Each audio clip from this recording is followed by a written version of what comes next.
PK in the universe. If you're watching this video on the day it actually came out, happy Fire Emblem Friday.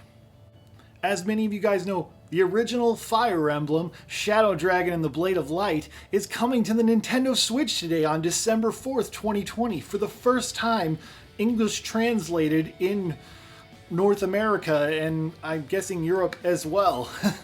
So this is pretty exciting, especially if you're a Switch owner who's ever played a Fire Emblem game. You might be like, man, I've never played the first Fire Emblem, and I'm super excited to finally get my hands on this game and play it in the English translation, if you haven't, played a fan English translated version of it or something.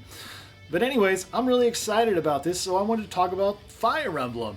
But then I got to thinking more and more about my fellow Wii U brethren. As many of you guys know, as much as I love my Switch, I'm also a huge Wii U enthusiast. And I have a lot of friends who only own a Wii U, or some people who also own a Switch and a Wii U.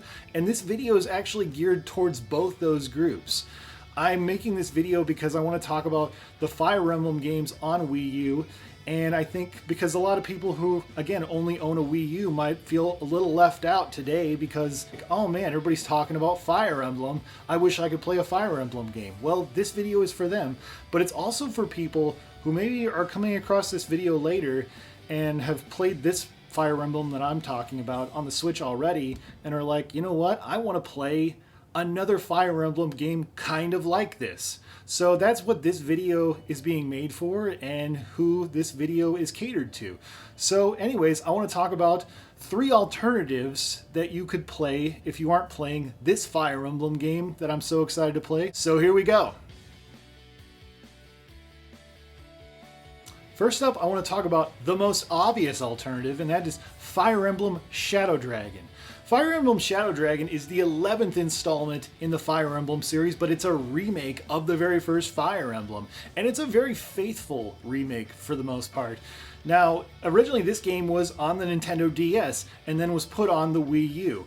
So, on one hand, it's a little bit prettier version of the game, but maybe some people felt that they didn't really care for how the graphics look and how the art style was. I've heard a lot of people say that, and I kind of understand where they're coming from. I personally thought it looked pretty good, but it definitely looked like it was on the Nintendo DS. And this is a game where you will want to utilize that dual screen. This isn't a game where you want to simply sit on your couch with your Wii U gamepad and play it. You're going to want to have that big old TV and your Wii U gamepad together to play this game, because you could play it just on your Wii U gamepad, but I personally do not think it looks that good, honestly, doing that. So that's the downside to that. The other downside is this game's $10 on the Wii U eShop.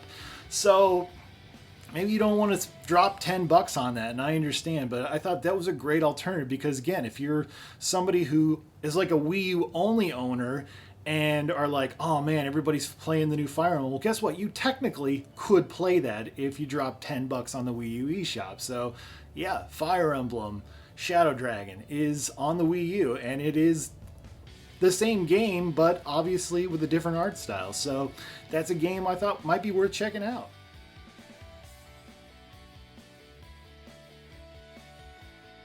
Next up, we have the 2 Fire Emblem GBA games that were ported to the Wii U. Fire Emblem The Blazing Blades and Fire Emblem The Sacred Stones are the 7th and 8th Fire Emblem games in the series. Fire Emblem The Blazing Blade, or simply known as Fire Emblem because it was the first Fire Emblem to be localized outside of Japan, is a fantastic game, and it's a game I have a lot of experience with. It's a game I've invested about 16 hours in and enjoyed the heck out of. I don't know as much about the Sacred Stones, but from what I understand, it's a lot more of the same. It sounds like Fire Emblem The Sacred Stones expanded a lot on what the previous game did, actually, as far as variety of monsters go and things like that. But anyways, Fire Emblem is fantastic. This game is, graphically speaking, in fact, you could say that about the other game too, this game has aged well graphically, I think, compared to the DS game. And I think if you enjoy the NES version of this game, I think you might enjoy this version of the game as well. I really like the premise of the story. It's about these 3 lords, Lyn and Hector and Eli Wood, and they got to go find Eli Wood's dad.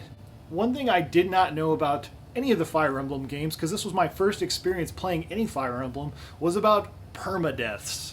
whenever you play an RPG, you know, usually if your character dies, you can restore them. Well, in this game, if one of your characters falls in battle, oh, they're done. That was something I had never seen in a game before, and that always just, you know, really blew me away. I was like, oh my gosh, I basically want to start that whole game over again, honestly. The other thing too, when I first played Fire Emblem, I had no idea that it was a tactical RPG, which also just made me so excited because I'm a huge fan of Shining Force. I was like, you know, and I was looking for another kind of game like Shining Force, and I had no idea that this was one of those type of games when I first played. I just knew it was a turn-based RPG of some kind, but when I found out the Fire Emblem games are the first tactical RPGs, in fact, before that predate Shining Force, I was pretty excited. So, yeah, I can't say enough about Fire Emblem GBA. It's a bit text-heavy. It's a very text-heavy game, very story-driven. Overall, I would say that I really enjoy the heck out of Fire Emblem. So I'm very excited to play the very first Fire Emblem on Switch, and I'm sure a lot of other people who are watching this are excited to play that too. And if you can't play that, because let's say you're one of those Wii U only owners, you got some options, okay? I mean, again, the downside is GBA games are like $7.99, but it is what it is. I mean, you could also pirate it. I'm a YouTube video, not a cop. So if you don't have the option to play the new Fire Emblem on Switch, or should I say the old Fire Emblem on Switch, guess what? There's some really great options. And if you're already played the Switch version and you're a little like, hey, I want more, these games would be a great alternative. So anyways, that's all the time I have for today. What's your favorite tactical RPG besides Fire Emblem? Don't tell me it's Shining Force or Final Fantasy Tactics. I'm just kidding. If it is, tell me that anyways. But that's what everybody always says. But I want to know, are there other great tactical RPGs out there that you really enjoy? Comment below. I would love to hear what you have to say.